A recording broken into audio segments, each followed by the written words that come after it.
우리가 함께 보실 하나님의 말씀은 누가복음 15장 20절에서 24절까지의 말씀입니다. 누가복음 15장 20절로 24절까지의 말씀. 한 절씩 교독하도록 하겠습니다. 제가 먼저 20절 읽도록 하겠습니다. 이에 일어나서 아버지께로 돌아가니라. 아직도 거리가 먼데 아버지가 그를 보고 측은히 여겨 달려가 목을 안고 입을 맞추니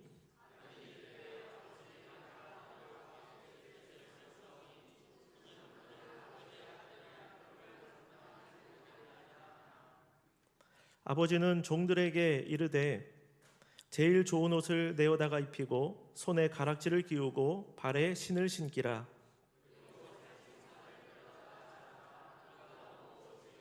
함께 읽습니다. 이 내 아들은 죽었다가 다시 살아났으며 내가 잃었다가 다시 얻었노라 하니 그들이 즐거워하더라. 아멘. 오늘 좌우에 계신 분들하고 함께 인사하도록 하겠습니다. 오늘 또한 블레싱 축제가 있는 날인데요. 블레싱이잖아요. 그렇죠? 서로 좌우에 계신 분들 보면서 오랜만에 간만에 영어로 한번 인사해 보겠습니다. God bless you. 함께 인사합니다. God bless you. 하나님이 당신을 축복하십니다. 오늘 오후에 우리 뮤지컬 배우이자 또 가수이기도 한 배다혜 씨가 함께 합니다. 여러분 꼭 오시고 또 VIP 또 소중한 분들을 초청해서 함께 귀한 시간을 가지는데 나는 인도할 분이 없으니까 그냥 안 와도 되겠구나 이러면 안 되고요. 우리 잔치니까 우리 성도님들 다 오셔야 됩니다. 다 오셔서 함께 참석하시고 이 자리를 가득가득 채워주시면 감사하겠습니다. 오늘 이상한 아버지, 제목도 이상하죠? 이상한 아버지라는 제목으로 함께 하나님의 말씀을 나누려고 합니다. 아버지라는 이름이 굉장히 특별한 이름입니다. 하나님을 부를 때에도 그렇고요. 육신의 아버지를 부를 때도 동일합니다. 사람마다 아버지에 대한 이미지가 다 다릅니다. 어떤 분에게는 아버지 하면 아낌없이 내어주고 또 사랑을 다 베풀어준 헌신, 또 모든 것을 다 준 그런 이름으로 이미지로 기억되지만 어떤 분에게는 말할 수 없는 상처의 기억으로 아버지 하면 떠오를 수도 있습니다. 아버지에게 상처가 있는 분들은 하나님을 아버지라고 부르기를 힘들어합니다. 왜냐하면 무의식적으로 몸이 거부감을 일으키기 때문에 그렇습니다. 우리는 이 지상에서나 또는 성경에서나 하나님 아버지를 떠오르게 할 만한 하나님 아버지의 상을, 모델을 찾아볼 수 있을까요? 한 인간의 단편적인 모습, 삶의 일부분을 통하여서는 하나님이 이런 분이시야, 이런 분이셔 라고 말할 수는 있겠지만 전반적으로 하나님 아버지를 표현할 만한 인물은 어디에서도 찾을 수 없습니다. 지상 어디에서도 하나님의 모델이 될 만한 사람이 없다는 것입니다. 그렇기 때문에 오늘 예수님께서는 이 하나의 비유를 들어서 하나님 아버지를 우리에게 보여주고 계십니다. 그렇게 할 수밖에 없는 것입니다. 본문의 아버지는요, 인간의 상식으로 또 관습으로 이해할 수가 없습니다. 이 성경은 시대적인 배경을 우리가 잘 참조해서 읽을 필요가 있습니다. 그 당시에 이 말씀을 읽고 있는 사람들은, 이 비유를 듣는 사람들은 뭐 이런 아들이 있어 라고 생각하기보다는 뭐 이런 아버지가 있어 라고 분명히 생각할 것입니다.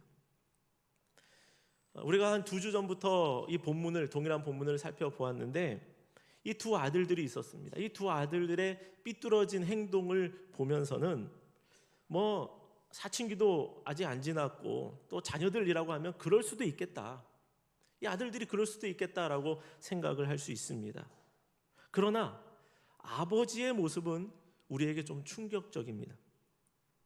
그러므로 이 비유에서 우리가 살펴보려고 하는 아버지는 어떠한 지상의 아버지들도 흉내내기 어려운 부분이 있습니다. 이 아버지는 실질적으로 비유 속에서만 나타나는 아버지가 아니라 살아계시고 역사하시고 온 우주 만물을 창조하시고 지금까지 일하고 계시는 하나님을 우리에게 보여주고 있는 것입니다. 중요한 것은 내가 첫째 아들이든 둘째 아들에 가깝든 이 아버지를 인격적으로 저와 여러분들이 만나야 한다는 것입니다. 끝없는 사랑을 우리가 만나야 됩니다. 그리고 두 아들들처럼 하나님 아버지에 대해서 오해하고 있는 부분들이 있다면 이 말씀을 통하여 다 풀어져야 할 줄도 믿습니다. 어떤 분들은 이런 오해를 합니다. 두려운 하나님이시다, 무서운 하나님이시다. 두려움에 가득가득 차서 신앙생활을 하는 분들이 있고요. 어떤 분들은 하나님은 열심히 일하는 사람을 좋아해, 봉사 열심히 하고 뭐 해야지 되고 이런 압박감 속에서 신앙생활을 하는 분들도 있다는 것입니다. 우리는 하나님 아버지에 대한 지식을 제대로 가질 필요가 있다는 것이죠. 그래서 오늘 비유에서 하나님 아버지가 어떤 분이신가를 살펴보려고 하는데, 가장 먼저 살펴보려고 하는 것은 수치를 감내하신 아버지시라는 것입니다. 우리 하나님은 수치를 감내하셨습니다. 예수님 당시에 이 팔레스타인 지역에서 아버지는 막강한 권리를 가지고 있었습니다. 그 시대의 효자라고 하면 누가 효를 행하는 사람이냐면 아버지를 명예롭게 하는 사람, 아버지의 이름을 높이는 사람, 이들을 효자라고 말했습니다. 그런 면에서 두 번째 아들은 아버지에게 수치를 준 아들이었습니다. 명예를 떨어뜨렸습니다. 사람들이 그럴 거예요. 아니, 자식 교육을 어떻게 시켰길래 저 집에서는 저런 자식이 나왔어, 저런 아이가 나왔어. 이웃들이 조롱할 만한 그런 모습이었습니다. 또 충분히 그럴 수 있는 사회였습니다. 그럼에도 불구하고 아버지는 이 아들의 행위를 막지 않습니다. 그냥 아들이 원하는 대로, 그 아들이 가지고 있는 의지대로 한번 살아가 봐라 라고 허용을 하는 것입니다. 이것은요, 하나님께서 저와 여러분들을 어떻게 대하고 계시는지를 잘 보여주고 있습니다. 하나님께서 저와 여러분들에게 원하는 것은 자발적인 순종이요, 자발적으로 하나님 앞에 나아오는 것을 원하고 있는 것입니다. 하나님이 우리에게 의지를 주셨는데 우리는 나에게 있는 의지를 가지고 내 마음대로 살아갈 수도 있고요, 그 의지를 가지고 하나님을 영화롭게 하는 삶을 우리가 살아갈 수도 있는 것입니다. 둘째 아들이 집에 돌아와서 멀쩡할 수 있었던 이유는 무엇이냐면 아버지 때문에 그렇습니다. 아버지는 이 둘째 아들이 멀리서 돌아오고 있는데 한눈에 알아봅니다. 눈이 좋다기보다는 아들을 그냥 아는 거예요. 직감적으로 내 아들이다 라는 것을 알아봅니다. 거리가 멀어도, 흐릿한 형상만 보아도, 그 실루엣만 보아도, 걷는 모양만 보아도 아, 내 자식이구나, 단번에 하나님이, 이 아버지가 알아보고 있는 것입니다. 먼 데서 오는 아들을 보았기 때문에 시간상으로는 대낮일 것입니다. 일단은 사람들이 많이 지나다니고 있는 시간대예요. 중동 지역의 문화를 감안해 보자면 동네 사람들의 눈에 이 불효한 아들이 눈에 먼저 띄었다면 사람들이 모여서 그 아들을 해코지 할 수 있는 배경이었습니다. 뭐 저런 염치 없는 아이가, 염치 없는 자식이 집으로 돌아오냐고 하면서 본때를 보여야 된다고, 이런 일이 우리 동네에선 일어나면 안 되니까 본으로 삼아야 된다고 하면서 이 아들을 둘러쌀 수도 있었던 것입니다. 그렇기 때문에 이 아들을 단번에 알아본 이 아버지는 그 당시에 유대 관습에서 있을 수 없는 일을 하고 있습니다. 달려간 것입니다. 이 아들에게 달려간 거예요. 이 달려가다라는 단어는 육상 선수가 전력 질주하고 있는 모습을 보여주고 있는 것입니다. 그냥 빠른 걸음으로 가는 것도 아닙니다. 조깅하듯 뛰는 것도 아닙니다. 그냥 손날을, 양날을 세우고 온 힘을 다해서 달리기 선수처럼 아들에게 땅을 박차면서 달려가고 있는 모습이라는 것입니다. 이러한 아버지의 모습은 사회 통념상 금지된 행동입니다. 왜냐하면 명예와 체면을 중시하는 그 시대였기 때문에 품위를 깨트리면 안 되었습니다. 과거에 우리나라 조선시대처럼 그랬어요. 양반은 뭐 비거와도 걸어가야 된다, 뭐 이런 게 있잖아요. 체면을 가장 중시하는 사회가 그 당시에 중동의 문화이기도 하였습니다. 그렇기 때문에 이 비유의 말씀을 듣는 유대인들은요, 이 아버지를 매우 이상한 사람으로 여길 수밖에 없습니다. 이 아버지는 뭐지? 왜 이렇게까지 하지? 또 첫째를 대하고 있는 이 아버지의 모습 속에서도 그들이 고개를 갸웃거릴 겁니다. 아니, 아들이 아버지에게 맞춰줘야지 왜 아버지가 잔치자리에서 밖으로 나와서 삐져있는 아들을 달래고 또 권하고 또 계속 권하고 설득시키고 왜 이런 일들을 아버지가 하느냐라는 것입니다. 이 아버지가 아들에게 달려갈 수밖에 없었던 이유, 그것은 둘째가 타인의 손에 넘어가기 전에 먼저 이 아들을 맞이하려고 하는 아버지의 행동이었습니다. 그렇기 때문에 체면이고 뭐고 수치고 아들을 위하는 마음으로 뛰어 달려간 것입니다.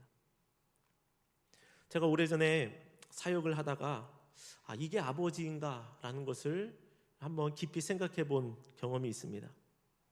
교회 형제 청년이었는데요, 특별 새벽 기도회가 있어서 제가 이 청년을 데리고 날마다 새벽 예배를 함께 참석했어요. 픽업을 계속했죠.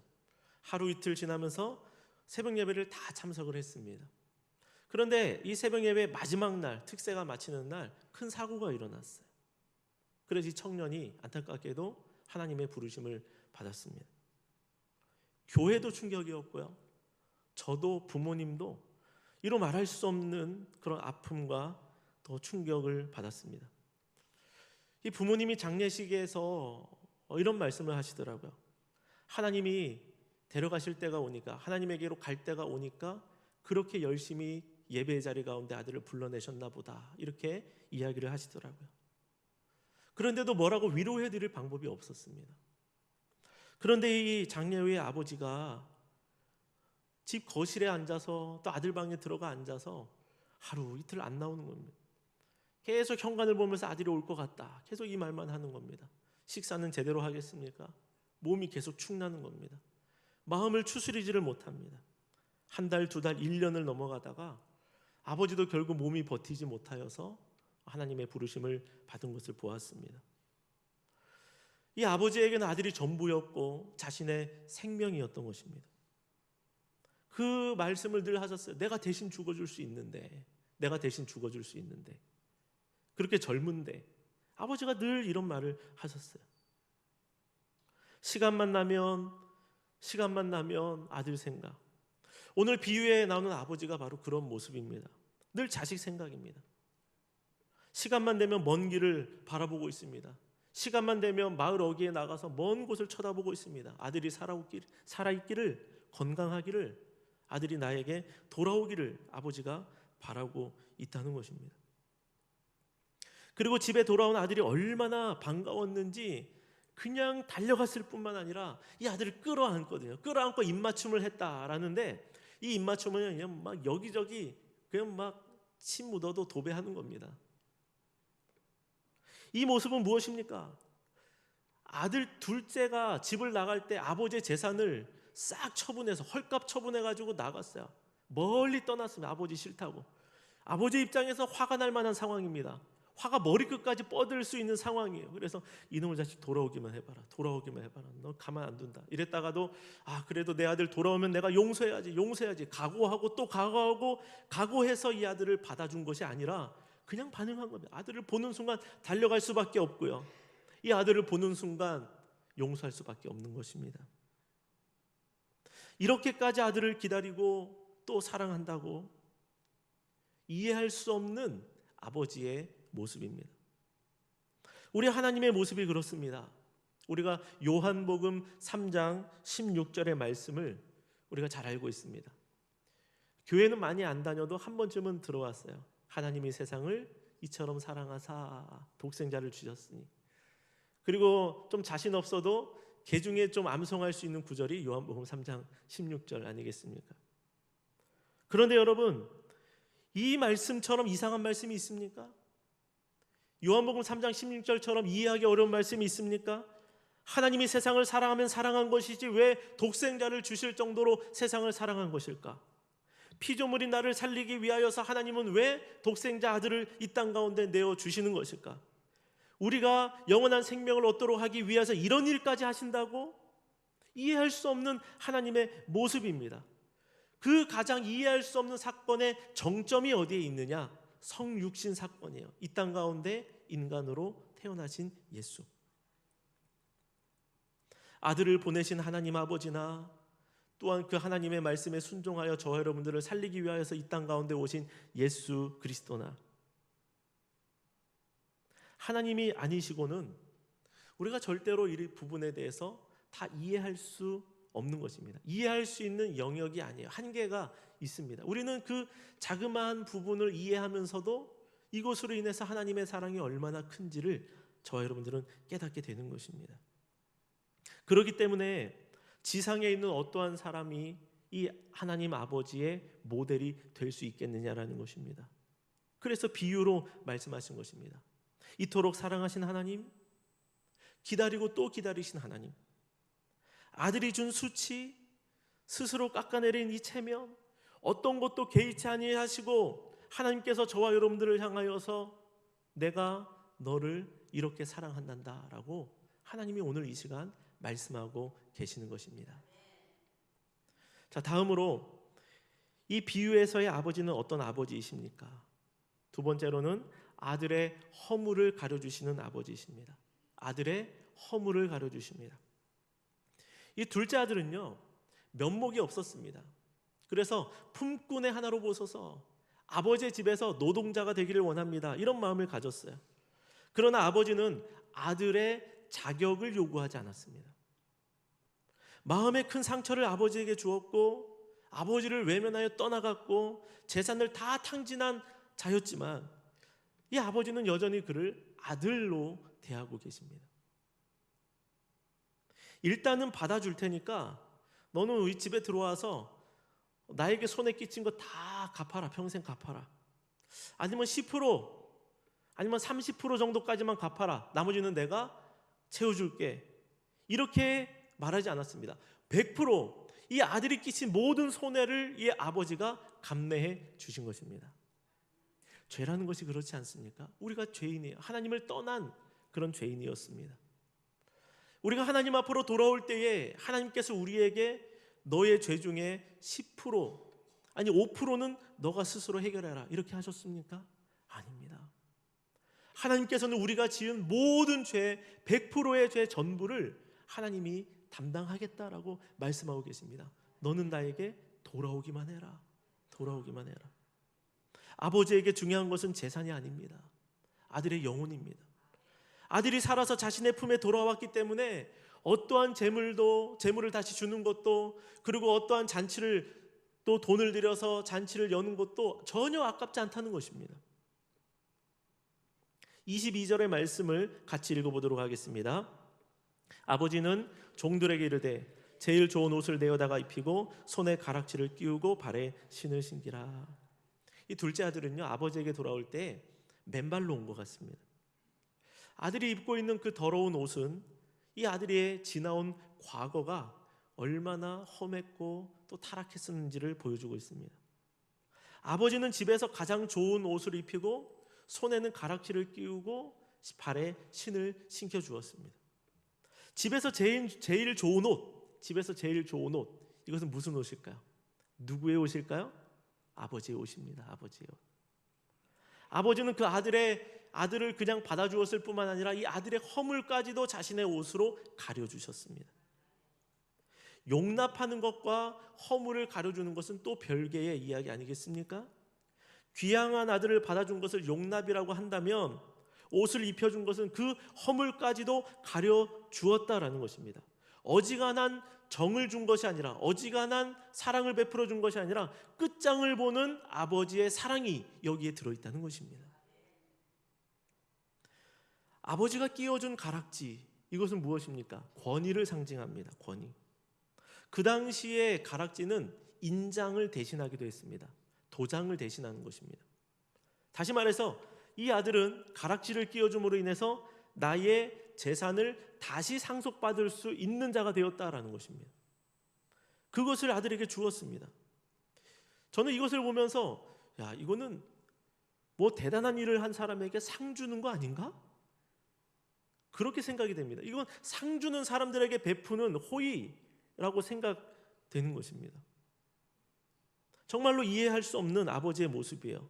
그런데 이것이 바로 하나님이 저와 여러분들에게 주신 은혜라는 사실입니다. 하나님이 저와 여러분들을 위하여 수치를 하나님이 감내하셨습니다. 허물을 덮어주셨습니다. 또한 우리에게 자녀의 권세를 회복시켜 주셨습니다. 하나님의 나라를 다시 상속받을 수 있는 그런 자격을 저 여러분들에게 허락하여 주신 것입니다. 우리가 뭔데 이런 은혜를 받을 수 있습니까? 우리는 받을 자격이 없는 그런 사람들입니다. 이것을 가리켜 은혜라고 말합니다. 우리가 은혜다라고 이야기를 하는데, 이러한 깊은 사랑과 말로 다할 수 없는 하나님의 베푸심이 이 은혜라는 단어 안에 들어가 있는 것입니다. 신을 신기다라는 것도 동일합니다. 신을 신기는 것은 어떤 의미가 있냐면 너는 종이 아니라 자유인이다라는 뜻입니다. 특히 집에서 신을 신겼다. 이것은요, 그 집에서 주인이라는 것입니다. 그 당시에는 종들도 있었거든요. 종은 신발을 신고 다니지 않습니다. 집에서 신을 신겼다. 너는 품꾼이 아니다. 너는 종이 아니다. 너는 나의 당당한 아들이다. 그리고 그 신을 신고 다니는 아들을 보면서, 둘째를 보면서 다른 주변에 있는 사람들이 아는 거죠. 아, 집의 주인이구나 라는 사실을 또한 알게 됩니다. 이 아들은 내가 하늘과 아버지께 죄를 지었습니다. 그가 깨달은 거예요. 내가 죄인이다라는 것을 깨달았습니다. 그러면서 어떤 마음을 가졌냐면, 내가 아버지의 아들이라 일컬음을 받기에 이것을 내가 감당하지 못하겠습니다. 이런 말을 하게 되는 것입니다. 그런 그에게 아버지는 신을 신김으로 인해서, 아니야, 너는 종이 아니야. 너는 아무것도 아닌 존재가 아니야. 너는 나의 아들이야. 너는 나의 딸이야 라고 말하고 있는 것입니다. 우리가 보고 있는 이 성경에는 단어 하나가 빠져 있어요. 해석이 안 돼 있습니다. 이 타퀴라는 단어인데, 이것은 빨리라는 뜻을 가지고 있습니다. 그래서 빨리 제일 좋은 옷을 가져다가 입혀라, 이겁니다. 빨리 제일 좋은 옷을 가져다가 입혀라. 이 아버지가요, 아들이 말하고 있는 도중에 말을 끊어버린 겁니다. 19절의 말씀을 보면 알 수 있습니다. 아들이 아버지를 만나면 내가 이 이야기를 해야 되겠다라고 생각한 것이 있었습니다. 그게 무엇이냐면 두 문장인데, 하나는 아버지의 아들이라 일컬음을 감당하지 못하겠습니다. 이 한 문장을 아들이 아버지를 만나면 해야 되겠다 준비했고요. 또 하나의 문장은 나를 품꾼의 하나로 보소서, 나를 종들 중에 하나로 보소서라고 말하려고 했습니다. 그리고 실제로 이 아들이 돌아와서 아버지를 만났습니다. 아버지를 만나고 어떤 이야기를 그가 했는지를 좀 보아야 됩니다. 21절의 말씀입니다. 아버지를 만났을 때 이렇게 이야기합니다. 아들이 이르되 아버지, 내가 하늘과 아버지께 죄를 지었사오니 지금부터는 아버지의 아들이라 일컬음을 감당하지 못하겠나이다 하나. 첫 번째 생각했던 문장은 그가 이야기를 한 것입니다. 아버지의 아들이라 일컬음을 감당하지 못하겠습니다. 그런데 지금 두 번째 문장 얘기했습니까? 안 했습니까? 아직 이야기하지 못했어요. 품꾼의 하나로 나를 보소서. 꺼내기도 전에 아버지가 빨리 제일 좋은 옷을 가져다가 입혀라 라고 하신 겁니다. 아버지는요, 1분 1초라도 아껴서 돌아온 아들을 회복시키고자 하십니다. 우리가 보기에도 자격 없는 아들 아니겠습니까? 그런 아들에게 베푼 호의는 사회 통념상 있을 수 없는 모습입니다. 제정신이 아닌 아버지의 모습이죠. 그렇게 행동하는 사람이 없습니다. 이해 못할 아버지이고 그야말로 낭비하고 있는 아버지입니다. 이 둘째 아들은 자기의 야망을 위하여서 아버지의 것을 가져다가 자기가 하고 싶은 대로 쓰며 살아가고 시간 보내고 재물 다 써버리고 그런 낭비하는 인생을 사는 불효자였지만, 이 아버지는 돌아온 아들을 위하여서 아끼지 않고 낭비하듯이 쏟아부어주고 있는 아버지의 모습이라는 거죠. 다 낭비하고 있습니다. 다 쓰고 있습니다. 우리도 무엇인가를 쓰면서 살아가고 있습니다. 시간을 쓰죠. 나의 에너지를 쓰죠. 우리의 인생을 씁니다. 하루하루를 쓰면서 살아갑니다. 우리는 하나님의 뜻을 따르지 않냐고 내가 원하는 방식으로 내가 좋아하는 것, 때로는 쾌락을 쫓아서 우리의 인생을 쓰며 살아갈 수 있지만, 하나님도 쓰시는 분이라는 것이죠.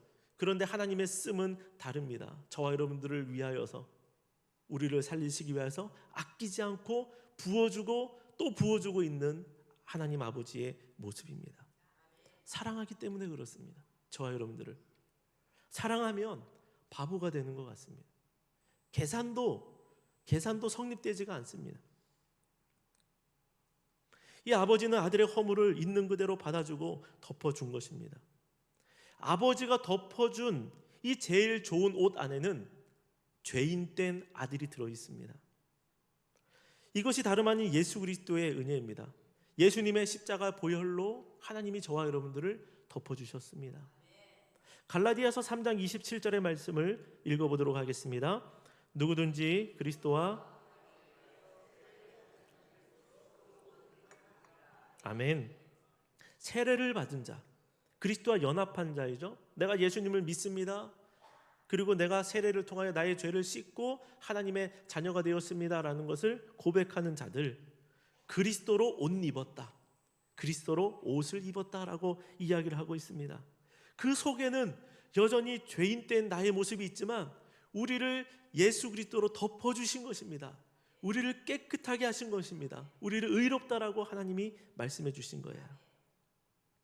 처음에 에덴 동산에서 죄를 지었던 아담과 하와는 자기의 수치를 가리기 위해서 나뭇잎을 엮어서 가렸죠. 그러나 하나님께서는 그들에게 가죽 옷을 지어 입히셨던 그러한 기록이 있습니다. 돌아온 이 둘째 아들에게는 자신의 옷을 덮어 주었습니다. 저와 여러분들에게는 하나님께서 예수 그리스도로 옷을 입혀 주셨습니다. 이사야 61장 10절의 말씀을 보면 내가 여호와로 말미암아 크게 기뻐하며 내 영혼이 나의 하나님으로 말미암아 즐거워하리니 이는 그가 구원의 옷을 내게 입히시며. 아멘. 예수님의 옷을 우리가 입었다라는 것은 무엇입니까? 구원의 옷을 입은 것입니다. 하나님이 우리를 구원하셨어요. 아버지의 집 안으로 들어갈 자격을 준 겁니다. 천국으로 들어갈 수 있도록 우리에게 은혜를 베풀어 준 것입니다. 여러분, 그 구원으로 인하여 나는 감사하고 또 나는 감격한 삶을 살아가고 있습니까? 우리는 다 죽었다가 다시 살아난 자들입니다. 하나님께서 예수님을 우리에게 대신 보내주지 않으셨다면, 예수님께서 십자가를 지지 않으셨다면, 성령 하나님께서 우리를 그 십자가 앞으로 인도하지 않으셨다면 우리의 결말은 죄로 인하여 비참할 수밖에 없는 것입니다. 이 둘째 아들의 행위를 보면 어떻습니까? 하나님 앞에 용서받지 못할 사람이 없다는 것입니다. 하나님이 회복시키지 못할 사람이 없다는 것입니다. 이런 나라도 하나님 사랑하십니까? 이렇게 방황하고 떠나 있던 나를 하나님이 사랑하십니까? 그럼요. 하나님은 여러분을 사랑하십니다. 어떤 사람이라도 어떠한 죄를 지은 자라고 할지라도 진심으로 하나님 아버지를 기억하고 아버지의 품으로 돌아오기만 한다면 아버지는 제일 좋은 옷을 꺼내어 입혀주시고 아버지의 가락지를 끼워주시고 그리고 제 신을, 우리 발에 신을 신겨 주심으로 인하여서 나의 아들이다, 나의 딸이다 라고 우리를 회복시켜 주시는 것입니다. 마지막으로 이 비유에서 나타난 아버지는 누구입니까? 잔치에 초청하는 아버지입니다. 잔치에 초청하시는 아버지. 이 아버지의 집에는 잔치가 열렸습니다. 둘째 아들이 집에 돌아왔거든요. 집으로 돌아왔는데 이 둘째 아들이 돌아오는 것을 제일 싫어한 자가 누구일까요? 살찐 송아지입니다. 죽었잖아요. 이 아들 돌아와가지고 이 아들이 좀 늦게만 돌아왔으면 조금 더 오래 살았을 수 있을 텐데, 둘째가 돌아온 것이 너무나 기뻐서 이 아버지가 송아지를 잡고 잔치를 벌였습니다. 저는 처음에 이거를 살찐 송아지로 읽었었는데 살진 송아지요, 살진 송아지. 그런데 이 살진 송아지에도 의미가 있습니다. 여러 송아지들 중에서 가장 살이 많이 오르고 윤기가 나는 그런 송아지입니다. 그런데 이 송아지는요, 그냥 여러 우리 중에 있는 송아지가 아니라 귀한 손님이 집에 올 경우를 대비해서, 정말로 중요한 손님이 집에 올 경우를 대비해서 특별 관리한 송아지라는 것입니다. 그러니까 지금 아버지에게 있어서 가장 귀한 손님, 가장 귀한 존재는 누구냐라는 것이죠. 누구예요? 집에 돌아온 둘째 아들이라는 것입니다. 잃어버렸다가 다시 찾은 둘째 아들이었습니다. 이 아들을 위해서 특별 관리한 송아지를 잡아 잔치를 연 것입니다. 오늘 이 자리에 하나님 앞에 나온 저와 여러분들이 하나님의 가장 귀한 손님입니다. 하나님이 가장 기뻐하는 분들이 여러분들입니다. 하나님은 가장 귀한 손님을 대접하듯이 우리를 만나 주십니다. 우리가 지금 하나님 앞에 예배드리고 있지 않습니까?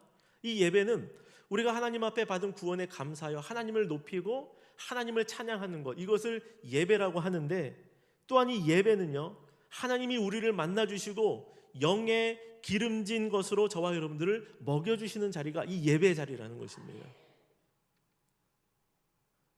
둘째 아들처럼 저와 여러분들이 하나님께 특별한 존재라는 사실입니다.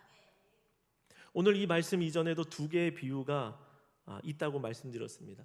잃은 양의 비유가 하나 있고요, 잃어버린 하나의 드라크마의 비유가 있습니다. 그런데 이 앞에 있는 두 개와 그리고 우리가 오늘 보고 있는 이 탕자의 비유, 이 세 가지의 비유 공통점이 있다면 다 사람들을 불러 모아 벗과 이웃을 초청하여 잔치를 벌이고 있다는 것입니다.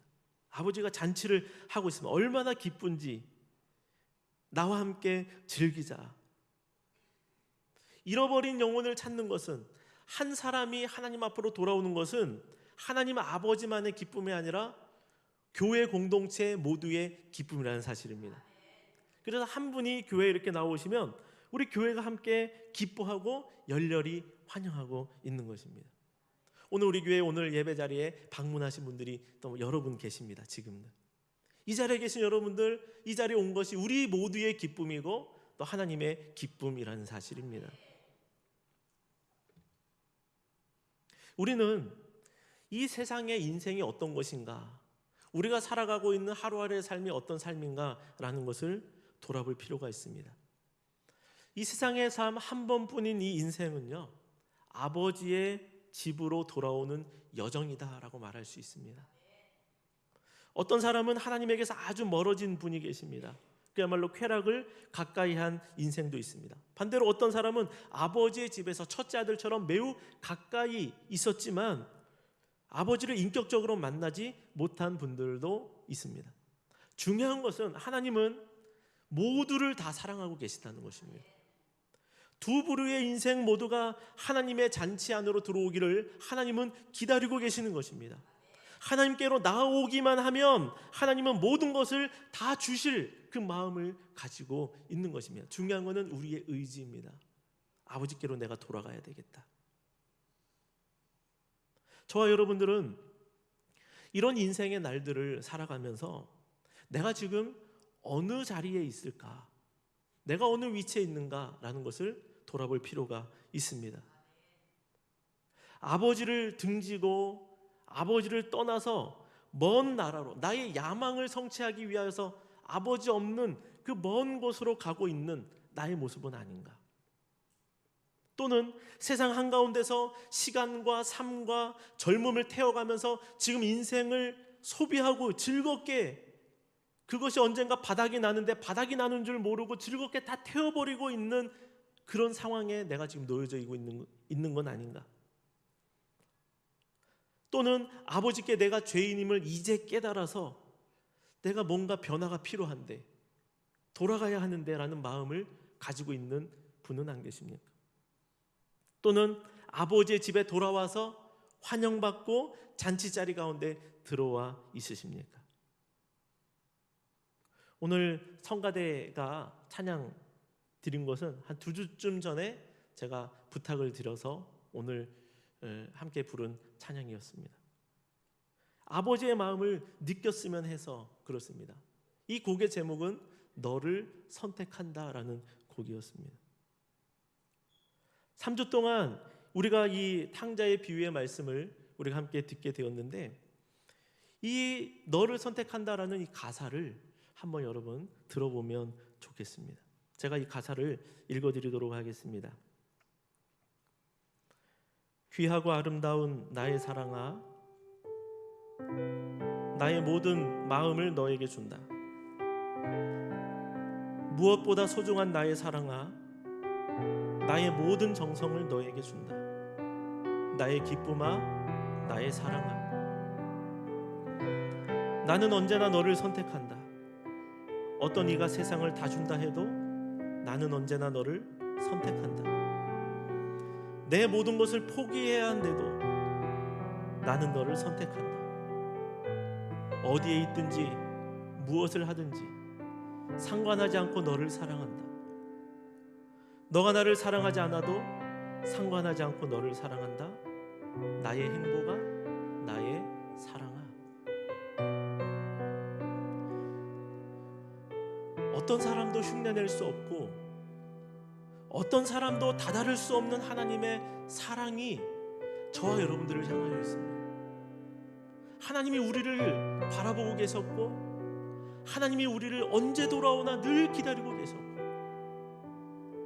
우리가 하나님 앞에 내가 하나님을 알기를 원합니다, 믿기를 원합니다라고 이 말 나오기만을 기다려서 그 말 나오자마자 하나님은 허겁지겁 달려오시고 안아주시고 우리를 예수 그리스도의 오조로 덮어주시고 있는 모든 것을 다 저와 여러분들에게 아끼지 않고 다 내어주시고 다 부어주셨다는 것입니다. 하나님은 저와 여러분들을 향하여서 나의 행보가 너는 나의 사랑이다 라고 말씀하고 계시는 것입니다. 이 아버지의 사랑을 깊이 우리가 깨달아 알기를 원합니다. 아버지의 사랑을 아직 만나지 못했고 아버지의 집에 아직 돌아오지 못한 것 같으면 오늘 이 자리에서 그 하나님을 내가 믿기를 원합니다라고 고백하는 그러한 자리가 되길 원합니다. 기회라는 것이죠. 지금이 기회입니다.